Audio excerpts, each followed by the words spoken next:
শ্রদ্ধেয় সম্মানিত দর্শক, আপনারা দেখছেন বরাকের আওয়াজ। আমি আপনাদেরকে স্বাগত জানাই। আজকে এখন ভিডিও আমার আপলোড করার সময় নয়, বানানোর ইচ্ছা ছিল না, কিন্তু একটা এক্স গণমাধ্যমে একটা দৃশ্য দেখে আমি নিজেকে আর সামলাতে পারলাম না। রাগে আগুন জ্বলছে ভিতরে, রেগে আগুন জ্বলছি, কিন্তু কিছুই করতে পারছি না, হাজার হাজার কিলোমিটার দূরে আছি বলে। এই যে মধ্যপ্রাচ্যে একটা কুকুরছানা, কুকুরের বাচ্চা, সেই কুকুরের বাচ্চা দেখতে পেলাম। আপনার থাম্বনেইলে দেখতে পারবেন একটা ছোট্ট শিশুর অবস্থা। গাজায় কি নির্দোষ মানুষ বলতে আর কেউ নেই? ছোট্ট ছোট্ট শিশুদেরকে টার্গেট করতেছে।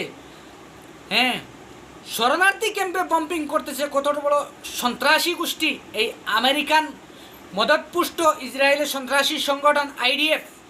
সেই আইডিএফকে এখনও দুঃখের বিষয় হলো মানবতা প্রচারকারী ফেরিওয়ালারা আজকে তাদেরকে এখনও নিষেধাজ্ঞা আরোপ করেনি, ব্ল্যাক লিস্টে পালায়নি, কালো তালিকাভুক্ত এখনও করেনি। আর তারা নাকি বিশ্বে মানব শান্তি প্রতিষ্ঠার প্রচেষ্টায় আছে। লানত হো তুম পর, আমি লানত দেই তোমাদের উপর। ধিক্কার জানাই বেঈমানের দলেরা। আর বিশেষ করে পার্শ্ববর্তী জর্ডানের মুনাফিক আবদুল্লাহকে আমি ধিক্কার জানাই, নিন্দা জানাই। আল্লাহর গজব বর্ষিত হোক সেই মুনাফিকের উপর। মিশরের মুনাফিক আব্দুল ফাত্তাহ আল সিসির উপর আল্লাহর গজব বর্ষিত হোক, লানত বর্ষিত হোক। সারা উম্মতে মুসলিমার পক্ষ থেকে তোমাদের উপর লানত বর্ষিত হওয়ার জন্য আমি ধিক্কার এবং জানাচ্ছি তোমাদেরকে। সারা উম্মতে মুসলিমার পক্ষ থেকে ধিক্কার জানাচ্ছি, নিন্দা জানাচ্ছি। তোমরা কাফেরদের হয়ে কাজ করতেছো, তোমাদের কি চোখে পড়ে না? ছোট্ট ছোট্ট শিশুরা রক্তাক্ত হয়ে আছে, হাত ভেঙে যাচ্ছে, মাথা ফেটে যাচ্ছে, দাঁত ভেঙে যাচ্ছে, মুখ দিয়ে রক্ত ঝরছে। তোমাদের চোখে পড়ে না? একটু তোমাদের লজ্জা শরম নেই? আর রাষ্ট্রসংঘকে আমি ধিক্কার জানাই, অকার্যকর রাষ্ট্রসংঘকে বন্ধ করে দেওয়া হোক। কারণ হলো রাষ্ট্রসংঘের মানে একটা অঙ্গ যেটা যে আন্তর্জাতিক ন্যায়ালয়, সেই ন্যায়ালয় থেকে যখন আইন পাশ করানোর জন্য আপ্রাণ চেষ্টা চালাচ্ছিল দক্ষিণ আফ্রিকা, মানে গ্রেফতারি পরোয়ানা জারি হওয়ার প্রাক মুহূর্তে মার্কিন যুক্তরাষ্ট্র, আমেরিকা শয়তান হুমকি দিয়ে আন্তর্জাতিক আদালতকে দমিয়ে রেখেছে।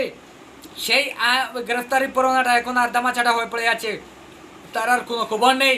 সেজন্য আমি বলতে চাই, দ্বিতীয় বিশ্বযুদ্ধে যেভাবে তোমরা বলেছিলে যে না রাষ্ট্রসংঘের মৃত্যু হয়ে গেছে, বন্ধ করে দিয়েছিলে কার্যালয়, সেভাবে তোমরা বলো তোমরা ব্যর্থ হয়ে গেছো, রাষ্ট্রসংঘকে বন্ধ করে দাও। ব্যর্থ হয়েছো, তোমার ব্যর্থতা ঘোষণা করো। সেজন্য আমি সারা বিশ্বের কাছে আমি এমন অনুরোধ জানাচ্ছি, তোমরা যে যেখানে হচ্ছ, যে কোনো ভাষায় তোমরা প্রতিবাদ জানিয়ে যাও।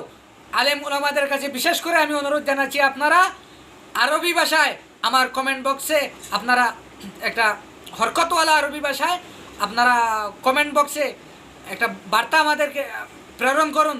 আমি নিজে ভিডিওর মাধ্যমে আমি সেই বার্তা মধ্যপ্রাচ্যে পাঠিয়ে দেবো। বাংলা পাঠাইনি, কারণ বাংলা ওরা বুঝতে পারবে না। আপনারা আরবি ভাষায় লিখে একটা মানে অ্যাপ্লিকেশন লিখে, একটা দরখাস্ত লিখে আমার কাছে পাঠিয়ে দিন। আমি ভিডিওর মাধ্যমে ভিডিও বানিয়ে মধ্যপ্রাচ্যে পাঠিয়ে দিব। আমার অনেক বন্ধুরা আছেন মধ্যপ্রাচ্যে, সেখানে তারা ছড়িয়ে ছিটিয়ে দেবে, কারণ বাংলা ভাষা ওরা বুঝবে না বলে আমি পাঠাইনি। আপনারা আরবি ভার্সনে একটা বক্তৃতা পারলেও দিন, আমি সেটা শেয়ার করবো ইনশাল্লাহ। আর আপনারা বেশি বেশি করে শেয়ার করুন আর কমেন্টের মাধ্যমে ধিক্কার জানান, প্রতিবাদ জানান। মিশরের মুনাফিক মোহাম্মদ, এই যে দ্বিতীয় আবদুল্লাহ, এই শয়তান, এবং মিশরের মুনাফিক আব্দুল ফাত্তাহ আল সিসি, এই দুজনের পদত্যাগ চাই। আর রাষ্ট্রসংঘকে বন্ধ করার জন্য আহ্বান জানাচ্ছি। তোমাদের দ্বারা আর কোনো কাজ চলবে না। তোমরা একমাত্র মার্কিন পাশ্চাত্য সাম্রাজ্যবাদী স্বার্থরক্ষী সংস্থা ছাড়া আর কিছুই নয়, অকার্যকর একটি আন্তর্জাতিক সংস্থা। ধিক্কার জানাই তোমাদেরকে। ধন্যবাদ।